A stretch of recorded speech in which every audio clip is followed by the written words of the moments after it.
and communicate with the members on the utility advisory board.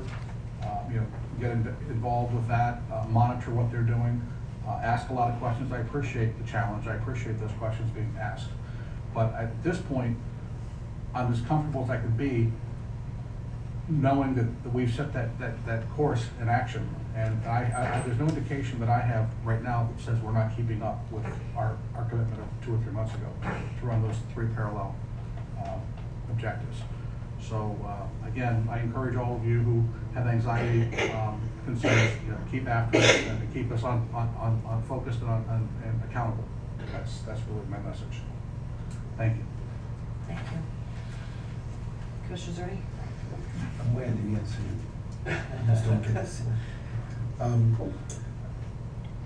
I wanted to also, while you're still talking, the only thing I guess I would add on the FP&L is that there are things that are maybe more intangible that are part of it, as Commissioner Boyd would say, but we do need to, and we're not just going to use only in-house expertise in this.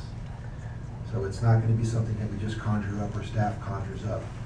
One of the other objectives was for staff to research what's it going to take cost-wise for us to get the outside input to find out what this thing is worth.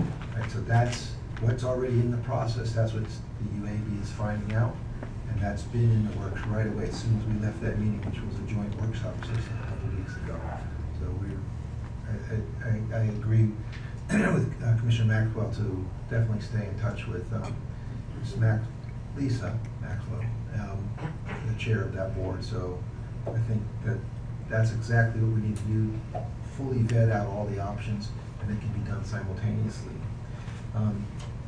I would like to also ask for people to think about supporting our youth for lifeguard saving that Mr. Perello expressed up here. So I was wanting to find out how many of them we had left, and I think they're $350. I don't know, Mark, are you still here? They're $350 per child. So a little bit, $2, $3, $5 would be greatly appreciated to help in that effort. I think we passed probably a dozen code enforcement ordinances so far this year, trying to put some more teeth into what's going on, and looking at ways that we can really focus on priority properties. But doesn't mean we're going to get much money for them, what they might be valued at. If we look at the property appraisers, you're right, Mr. Tim, it doesn't show much value to these things. However, that can help prime the pump, so to speak, to get more ability to foreclose or to make better decisions and look for partners in these things as well. So I think we're really looking at that pretty hard. And let's see, one last thing was, I wanted to thank Greg for a great MC job there at the Easter egg hunt. You did a great job. I didn't know, you just never stopped talking. I don't know how you I appreciate all that you're always there, the parades and everything, so thank you very much. Thank you. A lot of the information that we have on our agendas lately, you can see, is a lot of organization and structure. When I mentioned about going through the processes of what a sale would look like and asking what the timelines were, everything that we do, we have to ask the question, and I know it goes back to the bottom line, but you know how I am, is what is it going to cost to actually find out? What is it going to cost to actually do that survey? What's it going to cost to actually get that information? I mean, we keep getting inundated with expenses and charges and things, from years back that we're just kind of recovering from, and we want to make sure that everything we do from this point on, we have taken into consideration those items before we go out and say, oh yeah, let's do this, and whammo, oh, that's $470,000, oh!